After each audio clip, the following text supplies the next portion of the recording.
Good morning, everybody, and welcome to the Recovery Classroom. My name is Drew. I am an alcoholic, and today I'm a recovering alcoholic, and I cannot be any more grateful. I want to thank you guys for your patience while I've been out trying to navigate this thing called high school baseball season. It's been a lot of fun. We're halfway through our season already. It's hard to believe, but as I shared several weeks ago, I was going to be stepping away at least from the front end of things here in the Recovery Classroom. I'm still behind the scenes, but I definitely want to thank Deb and Drennan for kind of leading the charge and continuing to share their experience, strength, and hope with all of you. So thank you guys so very much. I was actually talking to Drenna the other night as we were leaving a crosstalk meeting, and she posed this idea in my head. I was like, that'd be a really good topic to discuss here on the monologues. I've talked about it before, but just in a slightly different perspective. But I wanted to share it with you today. I think to start, I think we can all agree that everyone is unique. Every person is unique. Everyone has unique experiences, thoughts, dreams, goals, ambitions, emotions.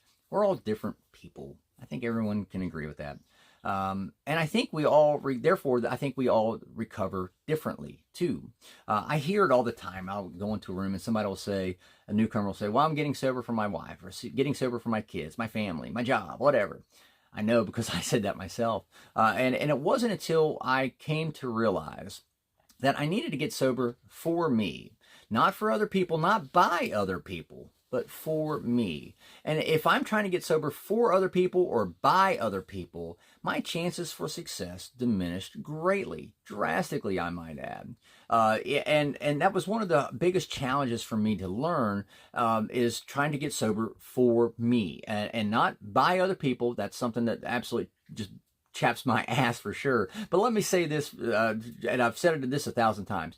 The program of action known as Alcoholics Anonymous is the only program that worked for me, by me, and for me. I didn't have somebody standing over my shoulder telling me how I had to recover. If you have somebody telling you how you have to recover, then your chances for success will probably be greatly diminished.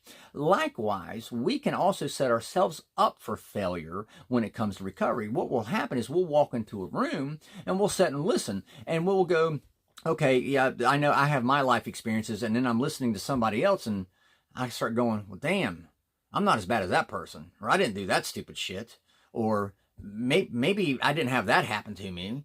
What we're doing in that situation is we are comparing rather than identifying. Again, we're all different, meaning we all have different recoveries, ways to recover.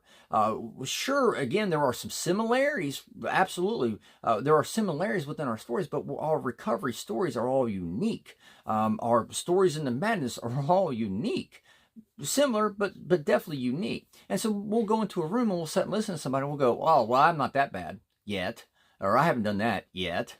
But we're trying to compare ourselves rather than identifying ourselves. And that's what we want to do, is we want to go in and start realizing, okay, I may not recover exactly like they're recovering, but I can relate. I can identify with what that person is saying rather than trying to compare myself to what that person has done. And that's one of the biggest traps I see in recovery. People will come in and they'll compare rather than identify, and then they end up going back out. They'll start working a program with a sponsor, and that sponsor will have them on step 1 for 6 months doing 42 pages of notes and all this other crazy bullshit, and then wonder why they haven't gotten off step 1.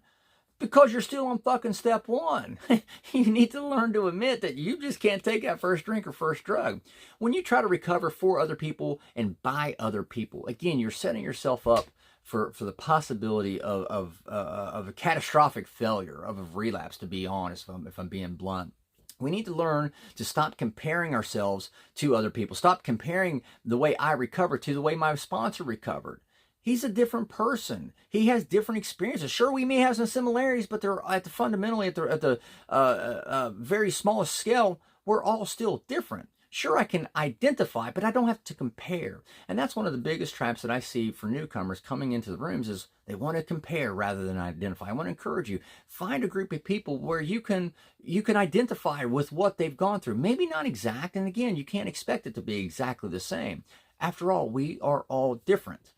But find a group of people, get yourself around it, and start identifying with them and leaning on their experience, strength, and hope to help you on your own recovery journey. So with that being said, I'll let you guys go. Thank you guys for letting me come in and share 5 to 10 minutes of your day with you. This, you guys, absolutely keep me sober, and I could not be any more appreciative. We'll be talking again soon. Remember, guys, you can't get drunk if you don't take that first drink.